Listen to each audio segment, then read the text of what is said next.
तो आप किसकी बात कर रहे हो? आपका सबकॉन्शियस माइंड आपकी लाइफ का और आपकी जिंदगी का सबसे बड़ा सीईओ कौन है? आप खुद। और जब आप कहते हैं आप खुद आपकी जिंदगी के सीईओ, तो आप किसकी बात कर रहे हो? आपका सबकॉन्शियस माइंड आपकी जिंदगी का सीईओ है।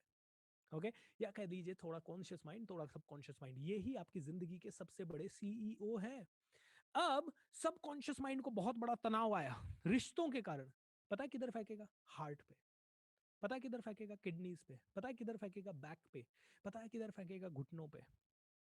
आप उसको जिंदगी भर कंप्लीशन नहीं करने के कारण, या ये छोटी छोटी चीजें नहीं करने के कारण, मेडिटेशन नहीं करने के कारण इसको तनाव आए जा रहा है, आए जा रहा है, और आप सोच रहे हो तनाव आना मेरा किस्मत है। वो कहता है ठीक है, आने दो तनाव। जब तक मैं सब कुछ ठीक है और मेरी बॉडी तनाव ले सकती है। वो कभी कंधे पे तनाव फेंकता है, कभी हाथों पे तनाव फेंकता है। तो किसी को हाथों का रोग होता है, किसी को हार्ट का रोग होता है, किसी को किडनी का रोग होता है, किसी को घुटने का रोग होता है। और लास्ट में जाके जब ये सब जवाब दे देते हैं, तब वो ब्रेन पे आती है। और जब ब्रेन पे आती है तो ब्रेन कहता है भाड़ में जाए, आई डोंट केयर। वो इतना लोड डाल देता है हार्ट के ऊपर कि हार्ट फेल हो जाता है। Cut cut cut. दोस्तों, this is the way brain works. आपको इस ब्रेन को समझना पड़ेगा।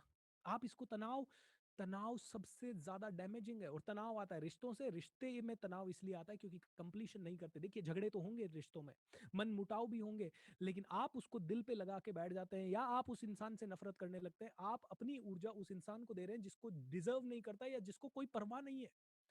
और आप इसलिए, क्योंकि आप ना तो फॉरगिवनेस मेडिटेशन कर रहे हैं, और ना ही आप उसको फॉरगिव कर पा रहे हैं, ना ही उस सिचुएशन को आप एक्सेप्ट कर पा रहे हैं। आप जिंदगी भर कह रहे हैं मैंने उसका अच्छा किया और उसने मेरा बुरा किया, उसने मेरा बुरा किया। आप हर किसी को बोल रहे हैं, आप उसका नाम आते ही आप आग बगला हो जा रहे हैं, आप पूरा अनकंफर्टेबल हो जा रहे हैं। अनकंप्लीशन हो गया। अब माइंड पे ये तनाव आया, माइंड कहेगा तनाव गो टू हार्ट, तनाव गो टू किडनी, तनाव गो टू ब्लड, तनाव गो टू दिस।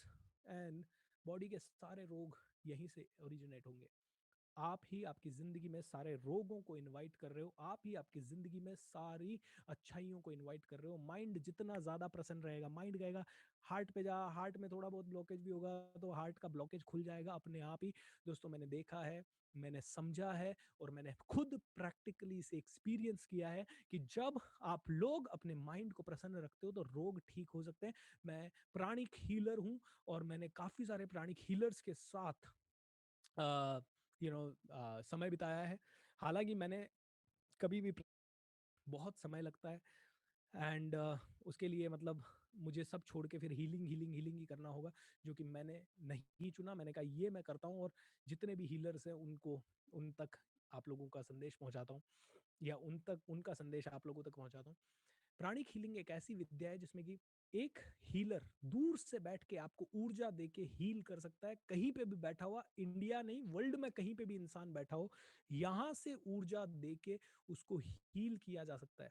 अच्छा, pranic healing is not a alternate of medical science. Medical science का जो काम है वो मेडिकल साइंस करता रहे, लेकिन साथ साथ में आप ऐसी हीलिंग ले सकते हो। लेकिन ये क्यों बता रहा हूँ आपको मैं?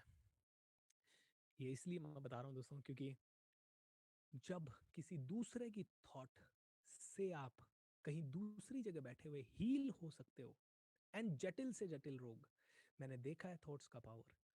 तो दोस्तों, जब आप दिन भर किसी और थर्ड पार्टी के लिए, आपके किसी और रिलेशन वाले के लिए दिन भर या साल में एक दिन भी तनाव लेते हो, तो उसके कारण आप अपने आप को बीमार भी 100% कर सकते हो। सो दोस्तों, कंप्लीशन जरूरी है। ऐसा कोई चीज आपके आसपास ना रहे जो आपको तनाव दे रहा हो। गंदगी तनाव देती है, नहीं होनी चाहिए। नेगेटिव चीजें, पुरानी चीजें, खंडित चीजें, टूटी हुई चीजें, कलर कम, लाइट कम, तनाव देती है, नहीं होनी चाहिए। टीवी में ऐसा एक भी प्रोग्राम नहीं देखना है जो तनाव देता है। आप कहते हैं नहीं नहीं सर, टीवी देखने के बाद तो तनाव आता ही नहीं है। आपको मैं एक चीज बताता हूँ। 14 साल का जब एक बच्चा होता है ना, आज के जमाने में 14 साल की उम्र में एक बच्चा कम से कम 1400 मर्डर देख चुका होता है। 14 साल का एक बच्चा कम से कम 1400 मर्डर देख चुका होता है, 1400 रेप देख चुका होता है, और पता नहीं कितने ही ज्यादा झूठ, चीटिंग एंड नेगेटिव चीजें देख चुका होता है। और क्या आपको लगता है वो सारी चीजें माइंड पे इम्प्रिंट नहीं डाल रही होगी? सोच के देखिए एक बार के लिए। और ये तो, ये आंकड़ा शायद बहुत ज्यादा हो।